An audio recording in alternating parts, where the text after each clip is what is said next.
We're blessed with abundant surface water resources in Mecklenburg County. I tend to think they are our most precious natural resources.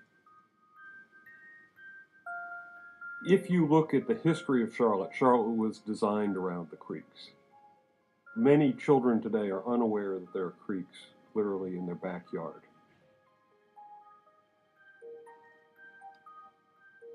Originally, we had a lot of raw sewage in our creeks.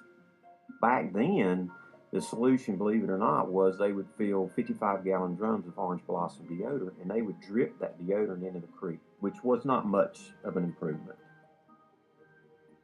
The focus of our pollution problems have moved from sewage, or what we would call a point source, to pollutants carried in stormwater runoff, which we call non-point sources.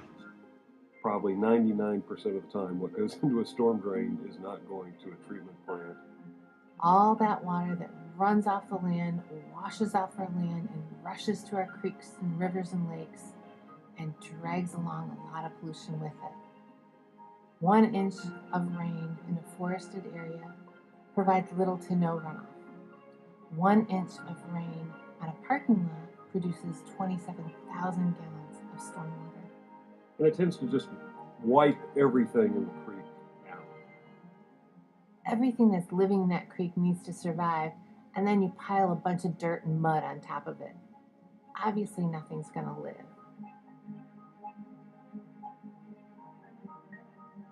Well, here's the thing. We have between 2,000 and 3,000 miles of streams. All the water in all those ditches and in all those streams drain downstream to somebody's drinking water.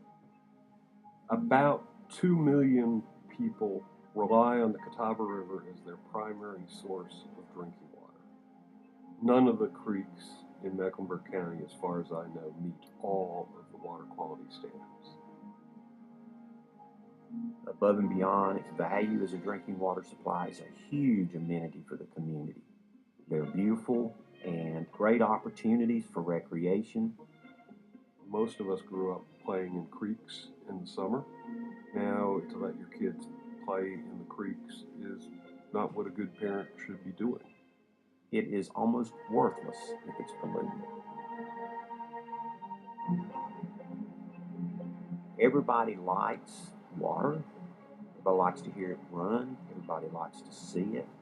And nobody likes to see it polluted. Having healthy streams and having population growth and economic growth are not mutually exclusive.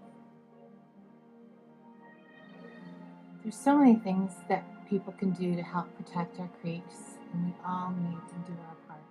Fixing an oil leak sooner than later, limiting the amount of fertilizer or chemicals on the lawn, scoop the poop.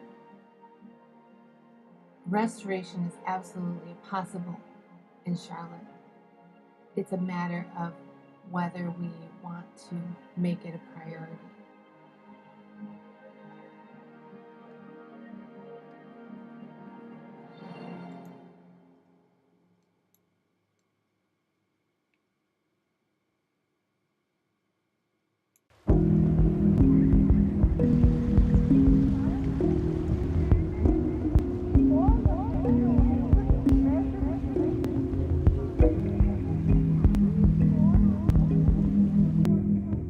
I began photographing the creeks in Charlotte about 15 years ago, and because of my love for water, I found myself personifying creeks as if they were humans that were being mistreated. But then I will see places along the creeks that give me hope. It reminds me that there's a resilience out there. Keeping Watch was born out of a collaboration with 3 different women. It quickly then became a 3-year initiative dedicated to sustainability in Charlotte with a very local focus. This year we're creating hydrological awareness. A lot of my work is about introducing people to how watersheds work or how rain works. Before people lived on the land, the rain went into the soil. We've covered everything with hard surfaces, so it rolls right off of those surfaces as if the whole world was wearing a raincoat, and it goes directly into the streams. Nobody thinks about where does that water go. It just sort of disappears down our pipes, and then that's the last we see of it.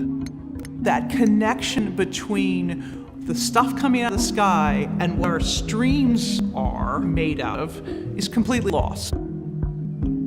My overarching concern as an artist is really interconnectedness. Usually when you go on some OpenStreetMap, creeks are not the center of those maps. It's really streets that dominate. Mecklenburg County actually straddles two watersheds, and I think that rivers and creek streams are both a literal and a conceptual platform. For instance, Little Sugar Creek moves through a lot of different kinds of communities, and so that's one big connection between all of those places.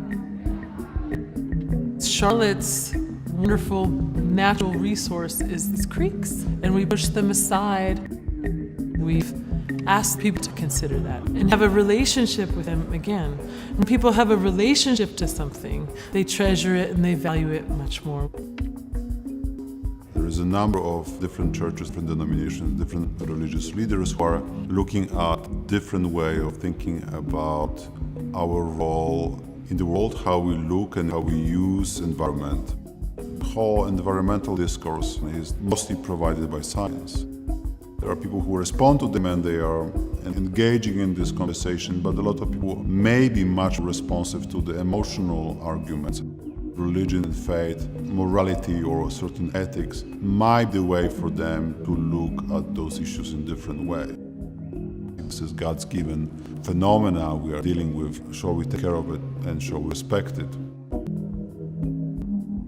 Through looking at the water in their own creeks, by seeing the intricate systems of creeks, by asking the question about morality, we're almost removing the outer layer and letting the creeks rise up to the surface.